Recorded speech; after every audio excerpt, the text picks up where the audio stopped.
Então, Lucas 19, a partir do versículo de número 28. Lucas 19. Você vai notar, se você tiver o privilégio e a oportunidade de mais tarde, ler o capítulo inteiro, né?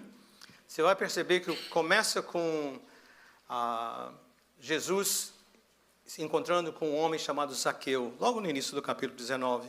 E fala, entrando na cidade de Jericó. Se você falar no Evangelho de Marcos um pouquinho mais, você vai ver que antes de encontrar Zaqueu, ele encontrou um cego de Jericó. Tem aquele encontro maravilhoso, uma vida transformada com Jesus. Encontra com Zaqueu, que era também um coletor de impostos, desonesto, né, que com muita cobiça enorme, roubava do seu próprio povo, né? Então você vai perceber ali que aquilo acontece em Jesus. Jesus também falou sobre o fato que ele está ensinando os discípulos. Eles não deviam ter sido surpreendidos quando Jesus foi preso e crucificado, mas que ele avisou muito, claramente, vou ser preso, vou ser crucificado, vou morrer, mas vou ressuscitar. Mas eles não estava caindo a ficha completamente. Mas também Jesus fala sobre os talentos, a parábola dos talentos. Em Lucas chama-se das minas, mas lá em Mateus fala a parábola dos talentos. É a ideia que Jesus veio a esse mundo, ele nos encontra, ele nos dá habilidades espirituais, naturais, para que nós as usemos para expandir o reino de Deus. Mas um dia ele vai voltar e nós vamos dar um relatório para ele. O que você fez com aquilo que eu lhe confiei? Então ele dá nesse contexto. E a partir do versículo 28 agora começa Lucas a descrever o que aconteceu naquela entrada triunfal. Lembre-se, ele está vindo de Jericó. Se você olhar no mapa de Israel, né, está aqui Jerusalém mais elevado, Jericó está aqui no lado bem leste. Ele está vindo nesse trajeto. Essa é a última caminhada de Jesus. Essa é a última semana. Nesse domingo, nesse dia de domingo, no primeiro dia, ele está chegando no primeiro dia da semana no calendário judaico, ele está entrando em Jerusalém. Com as suas Bíblias abertas, sentados como estamos, olha só o versículo de número 28, um de cada um deles. Depois de dizer isso, o que ele está se referindo? A parábola dos talentos. Depois de explicar que nós somos confiados e vamos ter um dia de dar resultado. Foi adiante, subindo para Jerusalém. Subindo porque Jerusalém estava elevado. Se você olhar no livro dos Salmos, a partir do Salmo 120, são o Cântico dos Peregrinos. Salmo 121, por exemplo, eleva os meus olhos para o monte, de onde me virá o socorro. Meu socorro vem do Senhor, que criou os céus e a terra, porque eles iam chegando para louvar e cantando e recitando salmos. Jerusalém está mais elevada. Então, por isso, essa ideia que ele estava subindo para Jerusalém. Ao aproximar-se de Betfagé, nomes em hebraico, Betfagé quer dizer a cidade dos figos, famosa pela plantação e produção de figos. Então, era chamada aquela cidade, né? E também da Betânia. É interessante porque Lázaro e as suas irmãs, Marta e Maria, moravam em Betânia. Jesus muitas vezes passou por Betânia. Mas Betânia é chamada a cidade dos pobres, ou a casa dos pobres. É interessante essa questão dos nomes, né? Mas esse é o significado que estavam ali. Eles vêm passando Betfagé, Betânia, aldeias perto de Jerusalém, no monte chamado das Oliveiras. Agora já está de frente do templo antigo, né? Atualmente só existem ruínas ali da murada, mas você pode ainda ver fisicamente o Monte das Oliveiras. Vale a pena, é um investimento de tempo, caso você possa estar ali. Você vê onde seria o templo, não é onde é o templo hoje, né? Mas você pode ver aquela descida do vale, você sobe. Jesus está vindo naquele trajeto. E ele dá aos seus discípulos, à medida que ele está se aproximando de Jerusalém, ele dá instruções. Versículo de número 30. Vão ao povoado que está adiante, e ao entrarem encontrarão um jumentinho amarrado, no qual ninguém jamais montou. Desamarrem-no e tragam-no aqui. Se alguém lhes perguntar por que estão desamarrando, digam que o Senhor precisa deles. O Senhor faz essas coisas conosco, né? Eu me lembro que quando ele chamou os discípulos, ele chegou para Pedro, André, Tiago e João, né, quase os dois irmãos juntos, Ele chega para eles, já estavam com seus pais, pescando, trabalhando dia a dia. Ele diz, deixem tudo e sigam-me. E eles deixaram tudo e seguiram. São algumas coisas que mostram da autoridade, do poder do Senhor, quando ele fala o seguinte, você não precisa entender o plano do futuro, eu estou lhe chamando, obedeça. É radical, mas isso me impressiona. Impressiona que os discípulos são informados para que vão nessa aldeia. Eu sei que coisas são diferentes hoje, mas eu tenho certeza que o dono daquele jumentinho podia criar um caso, chamar a polícia. Que é isso? Quem é esse senhor? Não conheço, não sei. O texto não fala nada para nós que ele já sabia quem Jesus. Já sei, Jesus pode levar. Não diz isso. Mas mostra a magnitude do poder dele. Do poder dele. Como Deus é poderoso. Às vezes nós precisamos ter assim, essas revelações do poder. A palavra dele é suficiente. A mesma palavra que acalmava uma tempestade, a mesma palavra que fazia um paralítico andar, um cego ver, ele dá essa autoridade. Vão lá e peguem e diz, se alguém perguntar, digam, o Senhor precisa deles. E eles foram. Os que tinham sido enviados foram encontrar o animal exatamente como ele lhes tinha dito. Quando estavam desamarrando o jumentinho, os seus donos lhe perguntaram, por que vocês estão desamarrando o jumentinho? E eles responderam o quê? O Senhor precisa dele. Levaram-no a Jesus. Lançaram seus mantos sobre o jumentinho e fizeram com que Jesus montasse nele. Se aproximam agora de Jerusalém, desce o Monte dos Oliveiras, o vale, e começa a subir em direção aos portões da cidade. Enquanto ele prosseguia, o povo estendia os seus mantos pelo caminho. Quando ele já estava perto da descida do Monte das Oliveiras, toda a multidão dos discípulos começou a louvar a Deus alegremente e em alta voz por todos os milagres que tinham visto. E exclamavam, nós fizemos isso ainda há pouquinho dizendo, né? Bendito é o Rei que vem em nome do Senhor. É uma das 309 declarações no Antigo Testamento sobre o Messias, descrevendo quem Jesus é. Muitas. E esse particular está no Salmo 118, versículo 25. Paz no céu e glória nas alturas.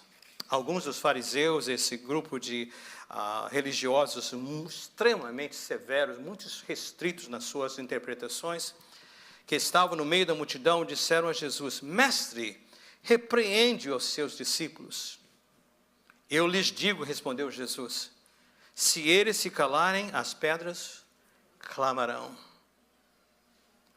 Continuando. Quando se aproximou e viu a cidade, Jesus chorou sobre ela e disse, se você compreendesse neste dia, sim, você também o que traz a paz, mas agora isso está oculto aos seus olhos. Virão dias em que os seus inimigos construirão trincheiras contra você, e a rodearão e a cercarão de todos os lados. Também a lançarão por terra você e os seus filhos. Não deixarão pedra sobre pedra, porque você não reconheceu a oportunidade que Deus lhe concedeu. Essa é a segunda vez que nós somos informados que Jesus chorou. Da outra vez, lá no menor verso, no capítulo 11, o capítulo anterior, lá de João, né? Ele fala que Jesus chorou quando ele viu Lázaro já morto, 4 dias, e a família tão triste. Nós não nascemos para morrer. Então Jesus não estava com pena de Lázaro, ele estava profundamente tocado, o amor de Deus por nós, profundamente tocado pelo fato que nós, por causa do pecado, enfrentamos a morte e a separação. Profundamente. E aqui ele chorou. E eu quero elaborar alguns pequenos pontos dessa palavra para que nós possamos ser ainda um pouco mais instruídos. Pai, eu te peço clareza agora nesses pontos, oh Pai. Fale conosco, Senhor, em o nome de Jesus. Eu creio que aqui nós temos pelo menos 3 lições que precisam ser encaradas. Uma delas é que havia um desejo profundo no coração da nação de Israel por um futuro melhor, um presente melhor, um futuro melhor, uma mudança radical. Só para a gente dar uma viagem histórica, por causa da infidelidade do povo de Deus, que não seguiram os mandamentos do Senhor, o Senhor os entregou aos seus inimigos. Você volta o filme lá no ano 721 a.C., 721 anos antes de Cristo vir a este mundo. 10 das 12 tribos, elas foram conquistadas. Os assírios vieram lá do norte, onde hoje está o final do Irã, Iraque, aquela região. Eles desceram com poder e eles destruíram, levaram cativos 10 das cidades, 10 das tribos de Israel. E fizeram alguma coisa mais profunda ainda, porque eles não só conquistaram, mas eles tinham o hábito, os assírios faziam isso, muito severos e muito cruéis, é a palavra melhor. O que eles faziam? Aqueles que sobreviviam, eles diziam, fiquem aqui por um tempinho, daqui a pouco, um ano, nós vamos voltar a levar vocês para uma terra muito boa, mas não é a sua terra, um lugar estranho, um outro país. E vamos trazer pessoas daquele país para estarem aqui, para misturar. Qual o propósito? Além da crueldade da separação, é para que não houvesse unidade de propósito, de raça. Samaritanos, aquele preconceito com os judeus vem daí, porque Samaria foi era a capital do Reino do Norte, das 10 tribos. Então, quando eles foram misturados. Então, quem ficou conhecia, digamos assim, a palavra de Deus antiga, e os novos que vieram com seus costumes, então misturou. Mas eles não tinham mais aquela identidade nacional. Fizeram isso bastante, né? Mas então havia um desejo, porque os assírios fizeram isso. Eles queriam voltar para a terra prometida. O reino do sul, reino de Judá, durou um tempo mais, até o ano 586, quando a Babilônia veio e invadiu. Semelhante à crise que eles passaram, né? Os babilônios não tinham esse hábito de misturar as populações, a identidade da nação permaneceu, mas o ponto foi que agora eles foram destruídos, e foi nessa época da Babilônia que o templo foi destruído totalmente. Totalmente, primeira vez, né? Não ficou todo queimado e tudo mais, ou foi levado cativo. É aí que vai entrar Daniel, Sadraque, Mesaque, né, Abednego, aqueles seus amigos. Eu estou dando uma ideia porque foram muitos anos, né? 700 e tantos anos. Quando já a Babilônia não tinha poder, os assírios já tinham derrotados, Babilônia não tinha poder, quem entra em cena? Pérsia, Irã de hoje, e conquistam. Pérsia foi usada por Deus, principalmente Ciro, um dos seus reis, para permitir que os 70 anos que Jeremias profetizado havia passado, para voltarem para a sua terra, né? Para reconstruírem o templo, para começarem tudo, né? Neemias mais tarde, para reconstruir as muralhas. Então tudo isso vai acontecendo. Os persas vêm e fazem isso. Mas eles dominavam o povo também.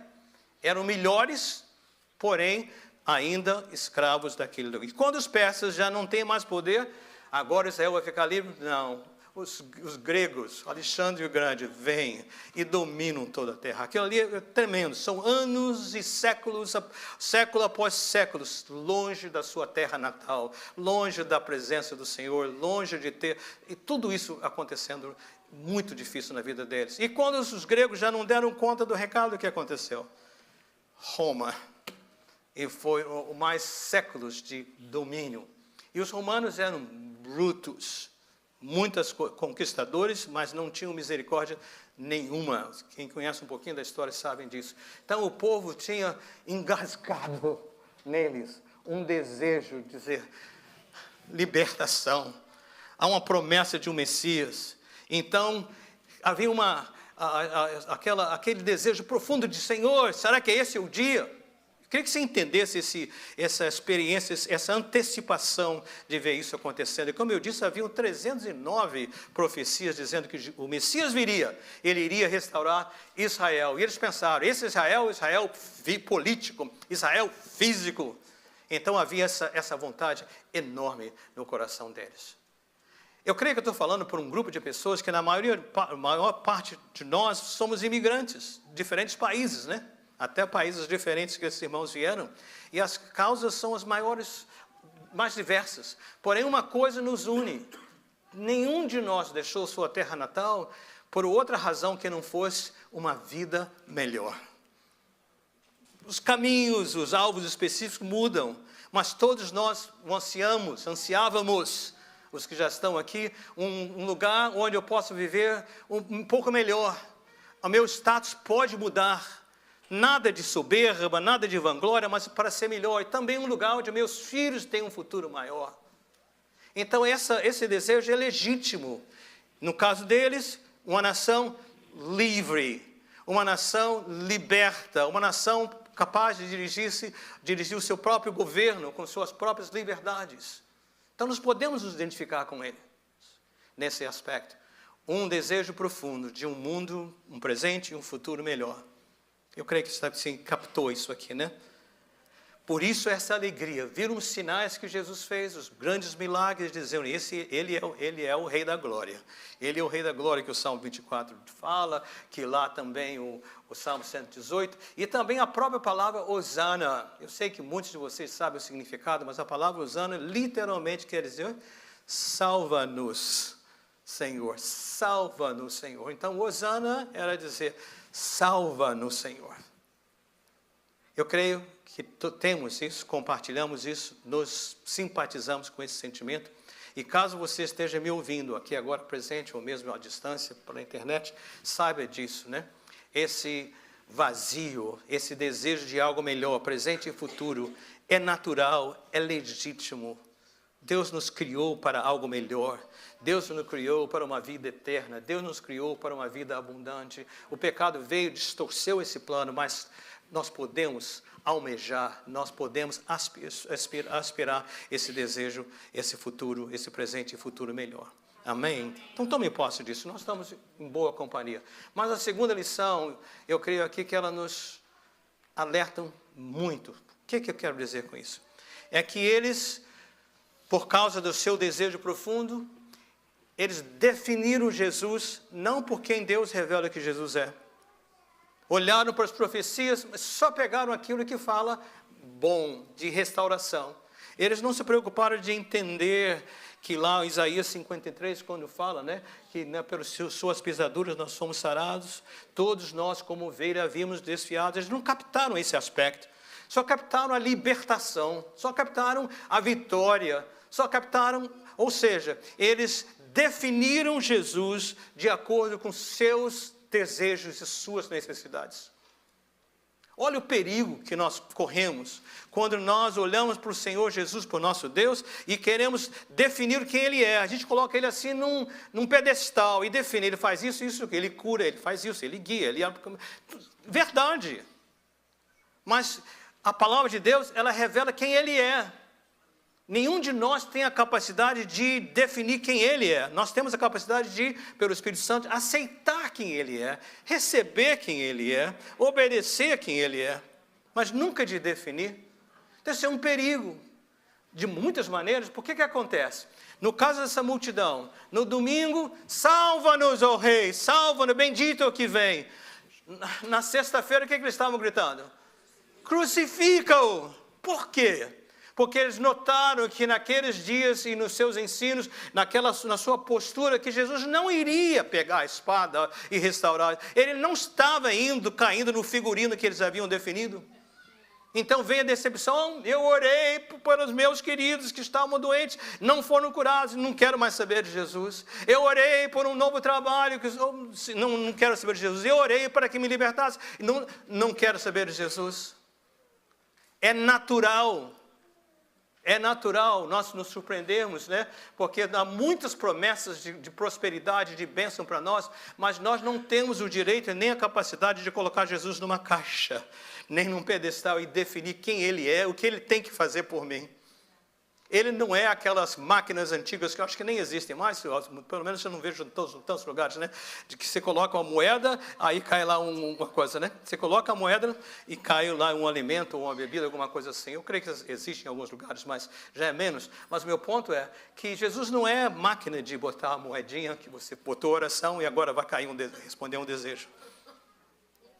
É um alerta para nós, eu creio.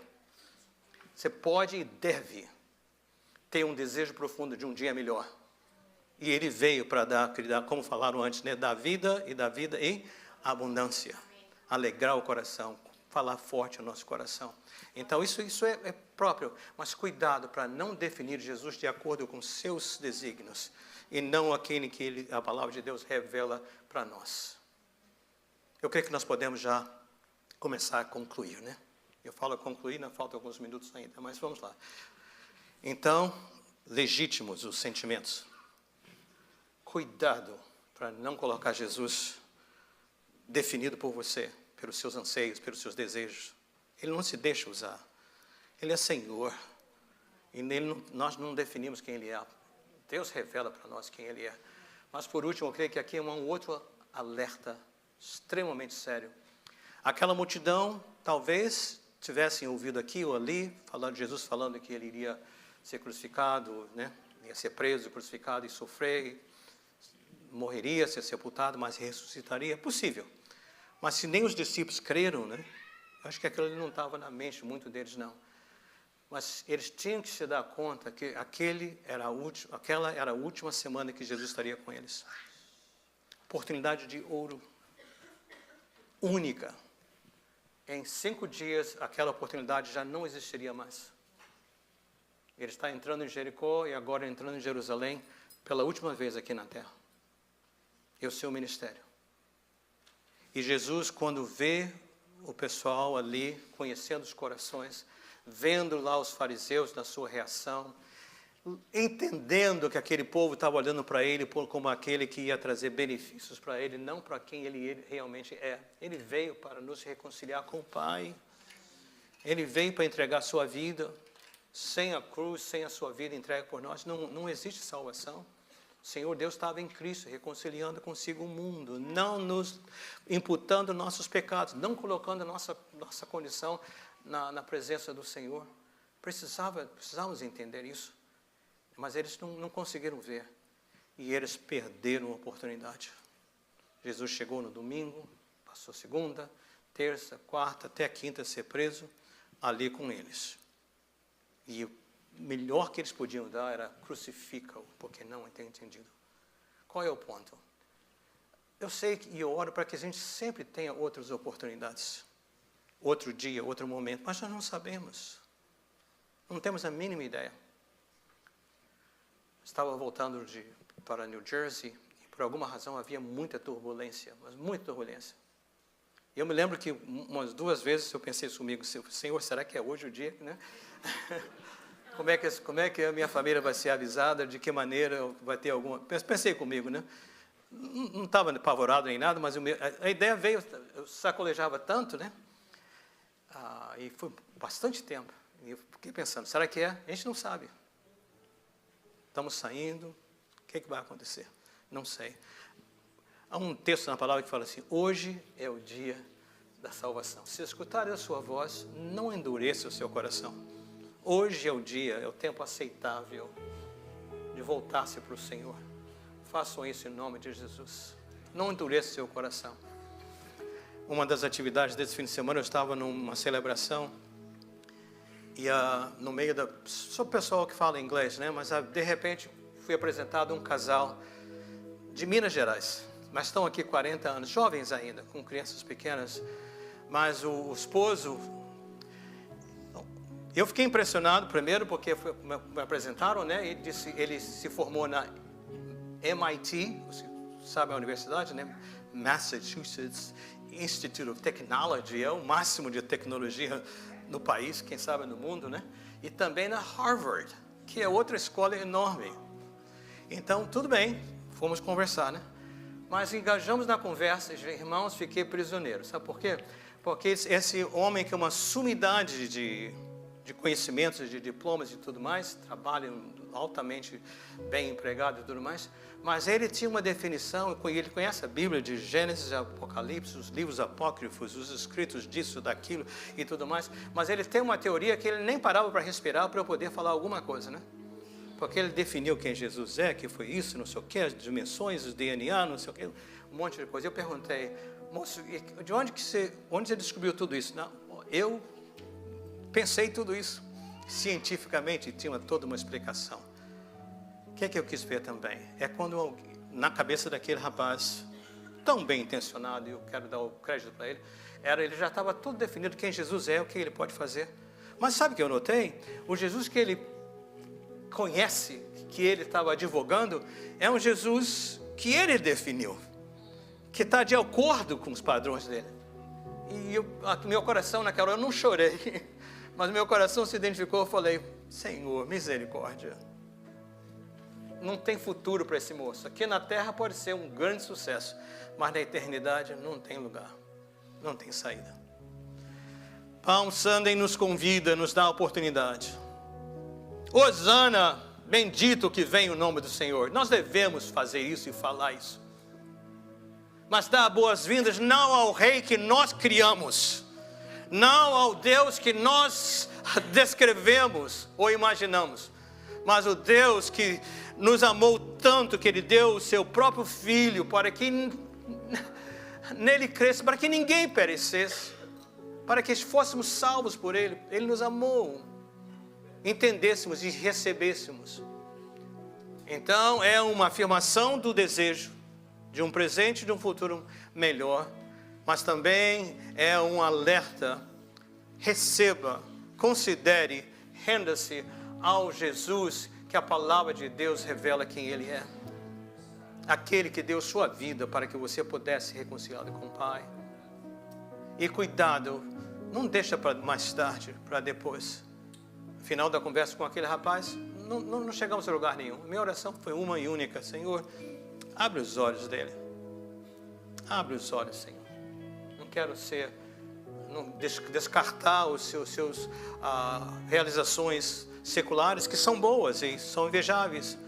Senhor, mas abre os olhos dele para ele saber que há um final, e não é um final promissor. Jesus queria dizer às cidades: vocês tiveram a oportunidade e não a usaram.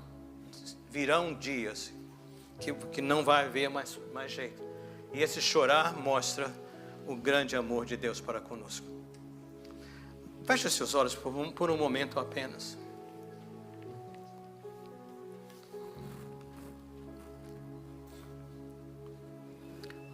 Ó Senhor,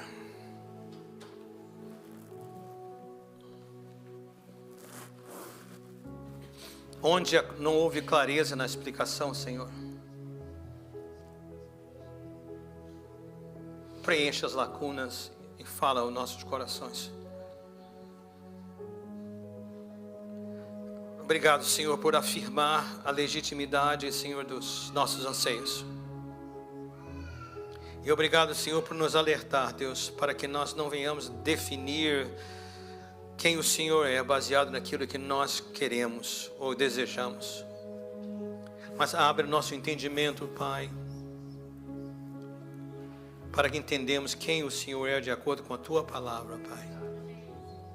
Mas principalmente, Senhor, para que nós tomemos posse da oportunidade que nos é estendida hoje, agora, de recebermos o Rei da Glória, não só como o Rei da Glória que muda tudo, mas o Rei da Glória do meu coração, da minha vida.